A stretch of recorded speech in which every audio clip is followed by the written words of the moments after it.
Amen, amen. Ya, sekali lagi saya ucap selamat datang untuk kita semua dalam kebaktian online kita. Ya, puji Tuhan untuk platform ini ya, untuk platform ini di mana kita boleh menyampaikan firman Tuhan dan mendorong dan membagikan berkat firman Tuhan kepada kita semua. Saudara-saudara, haleluya. Dan dalam bulan ini Januari saya sengaja untuk ambil waktu setiap minggu di sepanjang bulan ini untuk mengongsikan kepada kita porsi firman Tuhan di dalam Ibrani. Ada 2 ayat yang kita sudah baca dan kita mau baca lagi malam ini. Um, Firman atau ayat firman Tuhan yang kita boleh bawa dan kita boleh pakai di dalam tahun ini ya. Karena saya orang yang bukan katanya saya tidak percaya nubuatan itu kita percaya dan kita juga ambil serius apabila Tuhan berbicara melalui nubuatan. Tapi setiap nubuatan itu harus berlandaskan firman Tuhan dan tidak keluar daripada firman Tuhan. Dan setiap nubuatan itu juga harus dinilai melalui firman Tuhan. Ya, bukan kita hanya deklarasi atau ada nabi atau ada orang Kristen, pastor apakah yang hanya deklarasi firman Tuhan. Dia kata, oh saya dengar suara Tuhan, inilah suara Tuhan. Tapi firman itu ataupun perkataan yang dia katakan itu, dinubuatkan itu haruslah berlandaskan firman Tuhan ataupun harus selari dengan kebenaran firman Tuhan. Karena kalau tidak, maksudnya siapa-siapa saja pun boleh bernubuat. Tapi bukan begitu ya. Ada principles yang kita harus ikut di dalam hal ini. Tapi kalau saya berbalik kepada firman Tuhan dan saya lihat apa yang firman Tuhan katakan. Karena Yesus berkata, manusia bukan hidup melalui roti saja, tetapi di dalam setiap firman Tuhan yang keluar daripada mulut Allah. Dan di dalam firman Tuhan kita diajar dan kita didorong untuk hidup menurut firman Tuhan. Firman Tuhanlah menjadi asas, menjadi fondasi kita di dalam hidup kita dan di dalam segala sesuatu, dalam doktrin, ya, tindakan, kelakuan, pekerjaan, kehidupan Kristen itu harus berasaskan firman Tuhan. Ini yang penting. Yang saya kongsikan ini saudara, karena saya siap-siap untuk mau kongsikan, mendorong kita untuk tahun ini, bagaimana kita hidup. Dan saya teringat, saya percaya mungkin Tuhan ingatkan saya lah, ayat firman Tuhan ini di dalam buku Ibrani. Ya, karena katanya ada sesuatu yang lebih baik yang Tuhan sudah sediakan bagi kita, yang mengandung keselamatan atau yang mengikuti keselamatan. Karena bahasa Inggris berkata, better things that accompany salvation. Maksudnya kita menerima keselamatan dalam Yesus, bukan itu saja, kita selamat dan tunggu mati masuk surga, tapi karena kita percaya Yesus, ada sesuatu yang lebih baik, hal-hal yang lebih baik yang mengikuti keselamatan. Mengikuti keselamatan yang kita terima. Bukan kita diselamatkan saja, percaya Yesus diselamatkan, dan hidup dalam dunia ini tetap sengsara, hidup dalam dunia ini tetap serba kekurangan, dan hidup dalam kekalahan, tunggu hanya mati saja dan masuk surga, dan tunggu berkat di sana. Bukan begitu. Karena Tuhan Yesus juga berkata, katanya, pencuri datang untuk mencuri, membunuh, dan membinasakan. Yohanes 10:10.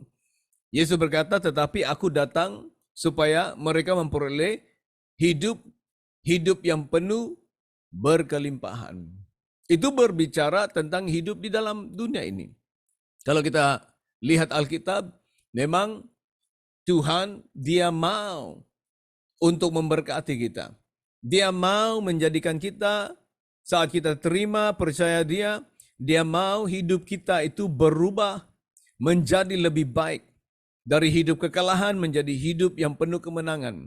Dari hidup serba kekurangan menjadi hidup yang penuh berkat, berkecukupan. Hidup di dalam kelemahan akan menjadi hidup yang penuh kekuatan. Hidup yang penuh kesedihan akan menjadi hidup yang penuh dengan sukacita dan kebahagiaan. hidup yang penuh dengan masalah, penuh dengan pikiran yang kacau. Tuhan mau hidup kita menjadi hidup yang penuh dengan damai sejahtera. Jadi Tuhan mau mengubah hidup kita, bukan setakat memberikan kita keselamatan hidup yang kekal, tetapi Tuhan mau memberikan kita suatu hidup yang diberkati Tuhan, yang lebih baik, saudara. Jadi ini di dalam buku Ibrani. Waktu saya lihat ini, saya sangat excited. Saya kata, wah, inilah firman yang harus kita hidupi, yang boleh membawa kita di dalam tahun 2024 ini. Suatu firman yang akan memberikan kita harapan. Suatu firman yang boleh memberikan kita satu tujuan, suatu fokus ya di dalam tahun 2024 ini. Mungkin ada di antara kita merasakan hidup kita hanya begitu saja. Putar dan putar dan putar dan putar. Ataupun kita merasa hidup kita ini selalu up and down. Macam main yoyo. Up and down, seperti diombang-ambingkan oleh ombak di lautan. Jadi kita berputus asa. Dan kita berkata, oh, hidup ini tidak ada perubahan. Inilah lumrah kehidupan. Tapi sebenarnya tidak, saudara. Kalau kita kenal Dia, kita kenal rencana Tuhan, kita tahu apa yang Dia firmankan di dalam Alkitab ini, Tuhan akan memberikan kita suatu harapan, pengharapan, suatu tujuan dalam hidup kita. Jadi hidup kita ini bertujuan. We have a purpose in our life. Dan itu yang akan membuatkan kita menjadi orang yang begitu gairah, yang excited. Di dalam hidup ini sebenarnya ada lebih banyak hal yang Tuhan mau saya alami. Jadi saudara, jangan kita buang waktu. Jangan kita sia-siakan hidup kita di dalam dunia ini. Walaupun mungkin kita ini sudah berumur. Mungkin kita sudah berkata, oh, saya sudah di dalam umur persaraan. Jadi saya hanya tunggu sajalah.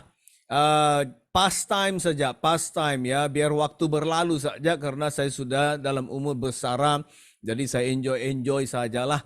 Tidak, saudara. Saya melihat, kalau saya melihat orang-orang yang lanjut umur, mereka aktif di dalam kehidupan, mereka aktif di dalam pelayanan. Oh, saya diberkati, saudara.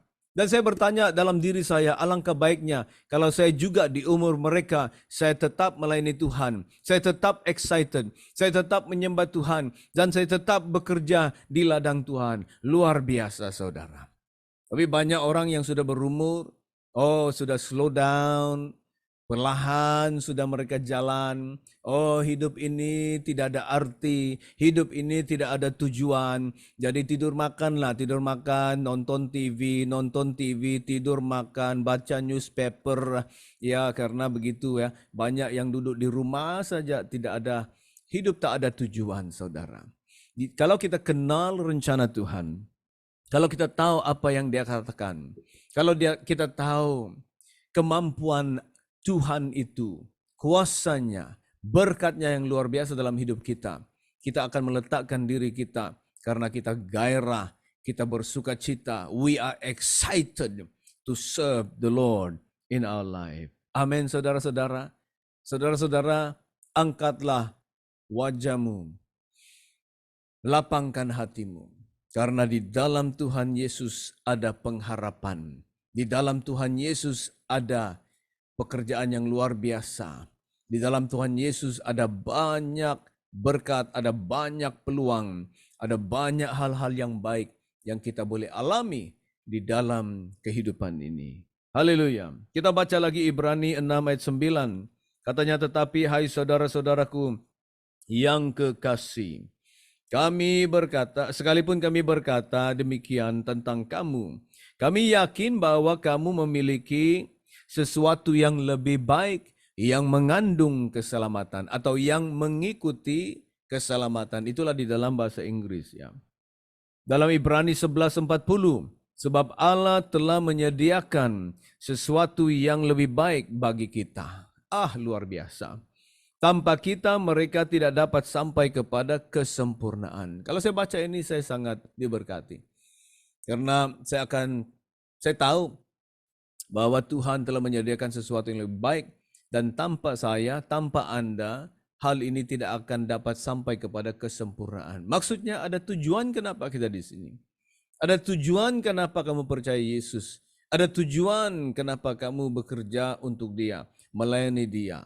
Ada tujuan kenapa kamu berada di dalam gereja itu, berada dalam pelayanan itu. Ada tujuannya Tuhan, saudara-saudara. Jadi biarlah kita terdorong malam ini, saudara-saudara. Marilah kita mengarahkan diri. Saya kongsikan 5 perkara. Hari ini saya akan akhiri dengan poin yang kelima. Bagaimana mengarahkan diri? Bagaimana untuk membawa diri kita ke depan? Bagaimana untuk kita move towards these better things? Ya, membawa diri kita sehingga kita mengalami hal-hal yang baik ini atau sesuatu yang baik yang mengandung keselamatan yang telah disediakan Tuhan bagi kita. Bagaimana? Karena hal ini bukan datang secara cuma-cuma atau secara gratis, free. It doesn't come free. It doesn't come free. Di dalam hidup ini tidak ada yang datang dalam hidup kita secara free atau gratis. Saudara, penting untuk kita mengarahkan. Kalau kita mau maju, kita harus berusaha. Kalau kita mau mengenal Tuhan, kita harus melakukan sesuatu. Kita tidak boleh hanya duduk di rumah atau hanya duduk di gereja setiap hari Minggu, keluar masuk, dan kita bilang kita mau bertumbuh dalam. Tidak, kita harus melakukan sesuatu. Ada pengorbanan, ada bayar harga, ada berusaha, ada bertekun, ya, pay the price, be consistent, you need to sacrifice, beri komitmen, dan semuanya. Ya. Saya tidak sampai begini hari ini, karena saya ingat sewaktu saya mula mencintai Tuhan, saya mengasihi Tuhan di umur yang lebih masih muda, 16 tahun. Dari hari itu, waktu Tuhan jamah hidup saya, waktu saya 16 tahun, saya berada di rumah Tuhan. Tidak pernah miss dari umur 16 tahun. Tuhan jamah hidup saya sampai hari ini. Tidak ada miss. Bible study, prayer meeting, ya, meeting di gereja, hari Minggu. Sebelum saya melayani Tuhan, karena saya bekerja di Kota Kinabalu dan sambil belajar, setiap hari Minggu saya beribadah 3-4 kali. Pagi jam 7, jam 10, waktu sore petang jam 3, dan malam. Itu kehidupan saya di Kota Kinabalu. Minggu-minggu, hari biasa, hari Rabu ada meeting, hari Jumat ada meeting, hari Selasa ada Bible study. Jadi sepanjang minggu, meeting, berkumpul di gereja. Karena saya sangat mencintai Tuhan, saya sangat haus akan Tuhan, rindu akan Tuhan, saya mau kenal Tuhan. Tapi saya ingat 3-4 tahun di Kota Kinabalu itu membentuk kehidupan rohani saya. Ya, karena saya tinggal satu orang sambil sekolah dan bekerja, sewa tempat. Jadi saya free, ya, saya bebas. Jadi saya berikan waktu karena Tuhan jamah hidup saya sangat merindui Tuhan. I long for Him, I really want to know Him. Jadi saya meluangkan banyak waktu di dalam gereja. Kalau ada seminar saya pergi. Kalau ada konferensi saya mau ikut. Walaupun itu konferensi untuk leadership. Tapi saya datang di sana. Karena saya di dalam worship team. Jadi saya perlu duduk di sana. Saya sangat enjoy sekali. Luar biasa. Jadi banyak yang saya belajar. Membentuk kehidupan rohani saya di dalam Tuhan. Menjadi konsisten, menjadi diteguhkan, become established in Him. Banyak orang Kristen, dia pergi gereja setiap hari Minggu, tapi dia tidak diteguhkan di dalam Tuhan. Ya, I will say this in English. Many Christian, you are going to church every Sunday, but actually you are not established in the Lord. Banyak orang Kristen seperti ini. Tapi gereja tak masalah. Dia pergi gereja setiap hari Minggu. Tapi hidupnya tidak diteguhkan di dalam Tuhan. Not established in the Lord. Saya mau Anda tanya diri Anda. Adakah saya sudah diteguhkan? Menurut Kolose 2 ayat 6-7. Adakah saya diteguhkan di dalam Tuhan? Maksudnya ditanam di dalam Tuhan. Membuatkan Anda teguh berdiri di dalam Tuhan. Jadi tidak ada yang boleh menggoyangkan Anda. You are established in the Lord. It means worshiping the Lord is alive. Coming to church is alive. Fellowship is alive. It's your life. Reading the Bible is alive. Prayer is alive. That is being established in the Lord. Kita diteguhkan di dalam Tuhan, saudara-saudara. Banyak orang Kristen hanya sembayang saja, tapi tidak diteguhkan di dalam Tuhan. Itulah sebabnya kita boleh melihat dalam hidup mereka tidak ada banyak transformasi, tidak ada banyak pertumbuhan, tidak ada banyak kedewasaan. Mereka perangai kelakuan sama seperti biasa ataupun sama seperti dunia. Ya, masih hidup dalam kedagingan, hidup di dalam dunia. Memenuhi nafsu daging dan nafsu dunia. Itu tandanya orang yang belum diteguhkan di dalam Tuhan Yesus. They are not established in Christ Jesus. Saudara, saya habiskan ini malam ini. Yang saya kongsikan poin yang pertama adalah apabila Tuhan perintahkan kita untuk melakukan sesuatu, Tuhan tahu kita boleh melakukannya atau kita mampu melakukannya. Dia telah membekali kita dengan apa saja yang kita perlukan. Dan Tuhan tidak akan meminta kita sesuatu untuk dilakukan apabila kita tidak mampu melakukannya. Tuhan memanggil Nabi Yunus untuk memberitakan firman-Nya ke Niniwe. Tapi Nabi Yunus melarikan diri karena dia tidak mau pergi. Dia merasa seperti, bukan saya tidak mampu, tapi kalau saya beritakan, Tuhan pun tak juga melakukan apa yang dia mau lakukan. Niniwe tidak akan bertobat. Tapi Tuhan memanggil Yunus karena Tuhan tahu bahwa Yunus mampu melakukannya. Tuhan memanggil Musa untuk membebaskan orang Israel dari Mesir. Musa menolak, tapi Tuhan panggil dia karena Tuhan tahu dia mampu. Sama dengan Gideon, sama dengan hamba-hamba Tuhan yang lain seperti Yeremia. Ya, mereka menolak, tapi akhirnya mereka dipakai Tuhan dengan luar biasa. Yang kedua, Anda dikuasai dan Anda didominasi dengan bagaimana Anda berpikir tentang diri Anda. Jadi penting di dalam mau mengalami sesuatu yang lebih baik yang Tuhan telah sediakan ini, kita ubah pemikiran kita tentang diri kita. Kita adalah orang-orang yang lebih daripada pemenang. Paulus berkata, aku boleh melakukan segala sesuatu karena Kristus memberikan aku kekuatan. I can do all things through Christ who strengthens me. Jadi kita harus mengubah pemikiran kita, membaharui akal budi kita. Menurut firman Tuhan, itulah pentingnya untuk baca firman Tuhan. Karena kalau kita tidak akan mengenal kebenaran, kita akan dibelenggu. You are bound if you do not know the truth. Ya, Yesus berkata, kamu akan mengenal kebenaran dan kebenaran itu akan memerdekakan kamu. Jadi ubah pemikiran kita. Jangan selalu kata aku tidak boleh, aku tidak mampu, aku tidak layak, aku tidak kuat. Kita ubah pemikiran kita, saudara-saudara. Yang ketiga saya kongsikan, kita akan menuai apa yang kita tabur. Ya, you will reap what you sow. What you plant, you will reap. You will harvest what you plant. Jadi kita harus di dalam hidup ini kita harus ingat bahwa kita menabur setiap hari.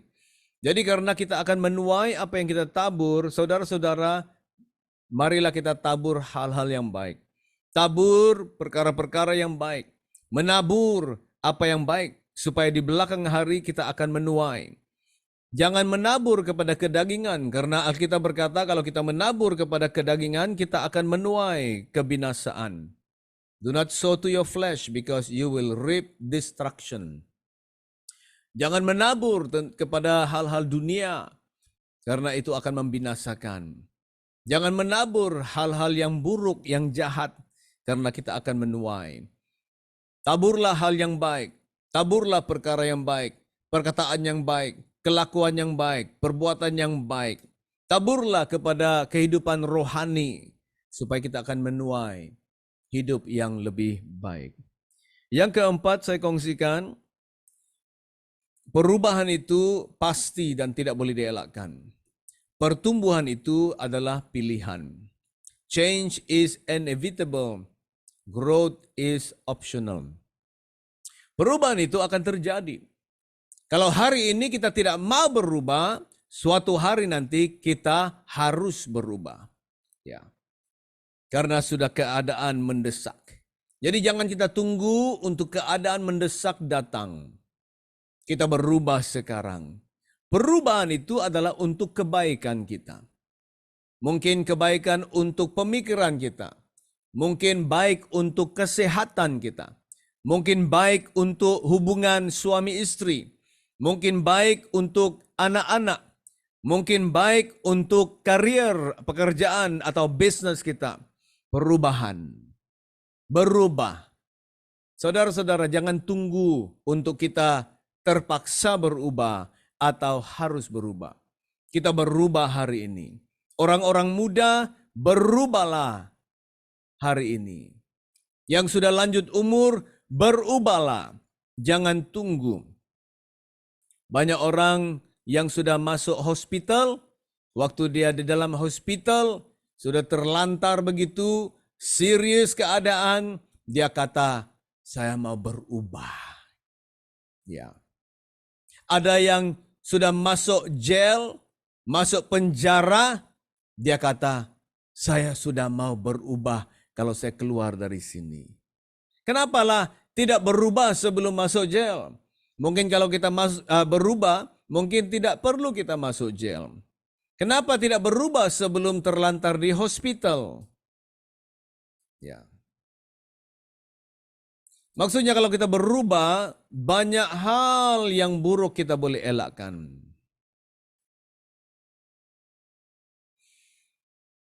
Pertumbuhan itu satu pilihan. Kita harus pilih untuk bertumbuh. Kita tidak boleh tunggu saja supaya bertumbuh. Karena pertumbuhan kita, terutama dalam Tuhan, dalam rohani, tidak akan terjadi begitu saja. Kita harus pilih untuk bertumbuh. Saya mencabar diri saya setiap tahun. Tahun ini saya cabar diri saya lagi lebih, melakukan lebih untuk bertumbuh di dalam Tuhan. Saya lakukan dengan lebih. Jadi, ialah mungkin ada komitmen yang lebih, pengorbanan yang lebih, mungkin bayar harga lebih. Tapi saya beritahu diri saya untuk melakukan lebih. Karena saya mau belajar lebih, saya mau tahu lebih, saya mau mengenal Tuhan lebih. Jadi saya lakukan ini untuk kebaikan saya. Apalagi kita melayani Tuhan, kita mengajar, berkhotbah, kita tidak boleh tinggal begitu saja. Oh, saya sudah tahu firman, saya sudah tahu berkhotbah, saya sudah tahu. Jadi begitu saja. Tapi saya mau maju, saya mau berganjak, saya mau progres. Saya tidak mau begitu saja. Jadi saya mau tahu lebih. Ya, terutamanya Alkitab, firman Tuhan, saya mau tahu lebih. Ya. Saudara, di mana Anda hari ini dalam hubungan dengan Tuhan? Saya dorong Anda, kita sedang hidup di dalam akhir zaman. Kita sedang hidup di dalam hari-hari yang jahat.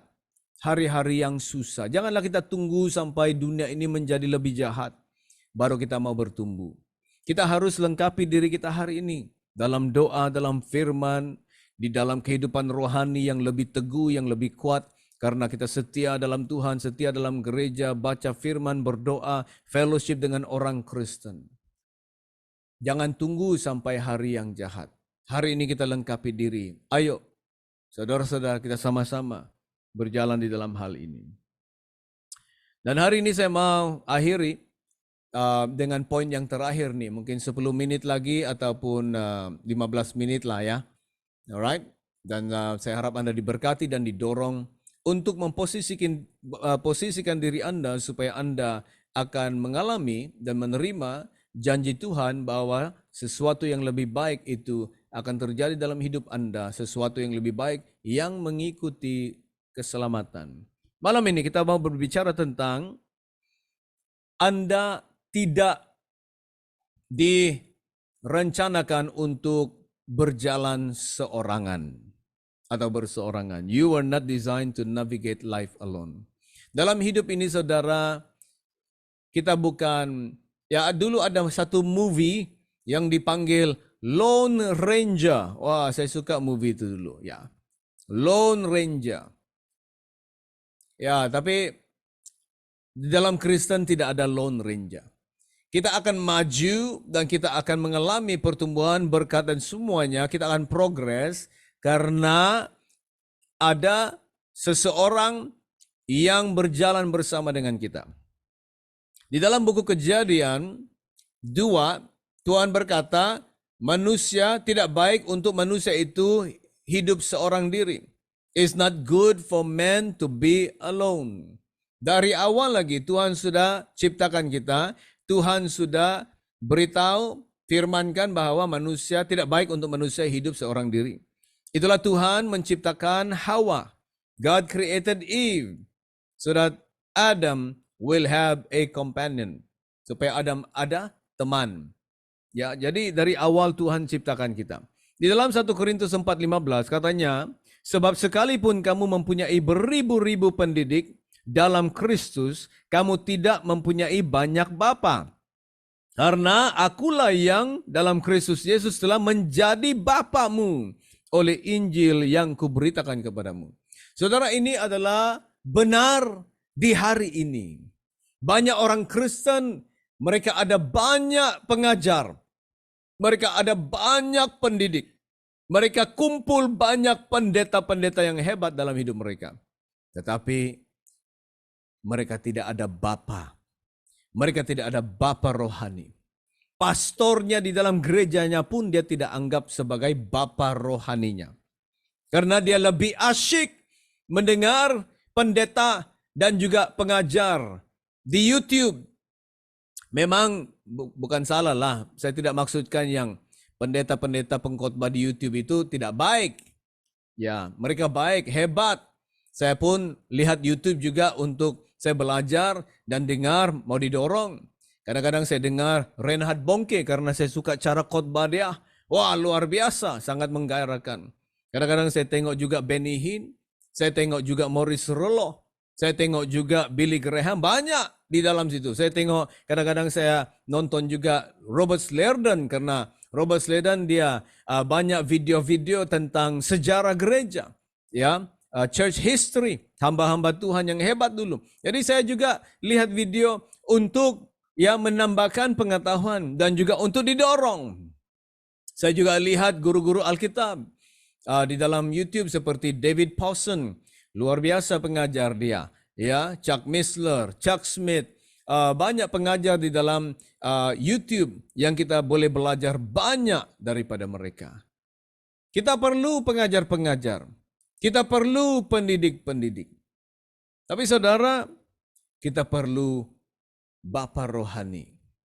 Dan di gereja kita, pastor kita itu adalah bapa rohani kita.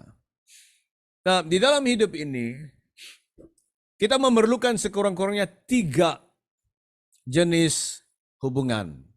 3 types of relationship, at least in our life. Dan saya mau kongsikan ini. Ya, di dalam waktu yang kita ada. Yang pertama, kita memerlukan mentor. Mentor. Seperti Elia, dia ada Elisa. Jadi Elisa, mentornya adalah Elia. Musa dan Joshua. Joshua, mentornya adalah Musa. Ya,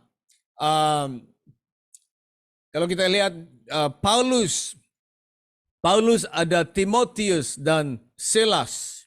Silas dan Timotius mentornya adalah Paulus. Kalau kita lihat Tuhan Yesus dengan 12 murid.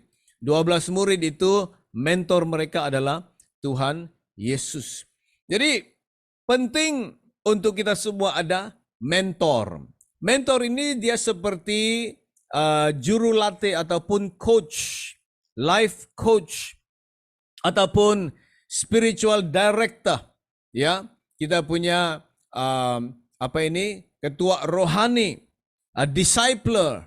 Kita punya orang yang memuridkan kita, mendidik kita, ataupun penasehat kita, ataupun trainer kita.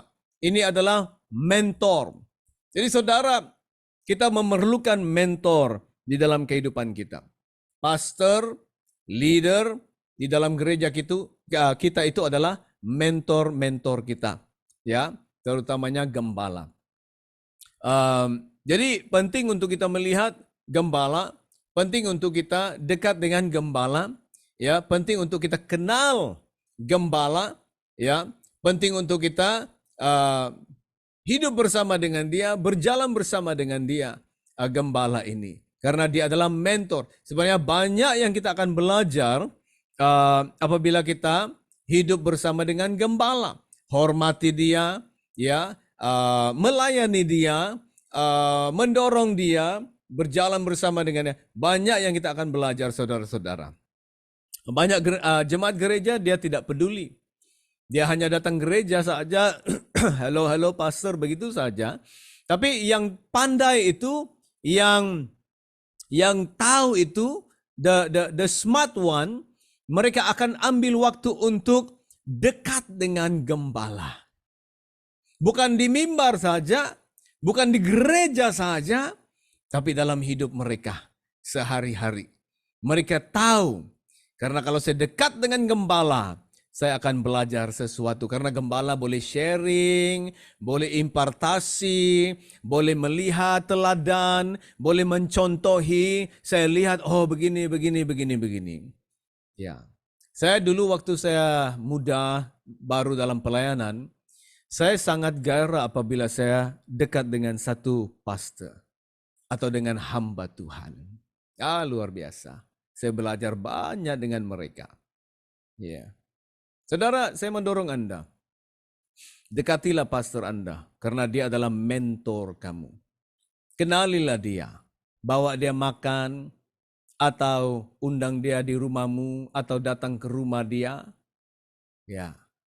Karena tidak banyak orang yang ada peluang untuk bersama dengan gembala. Haleluya. Kita perlu mentor. Yang kedua, kita perlu teman dalam perjalanan kita.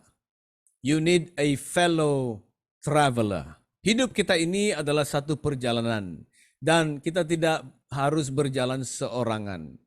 Kita perlu teman di dalam perjalanan hidup ini. Karena teman itu dia akan mendorong kita.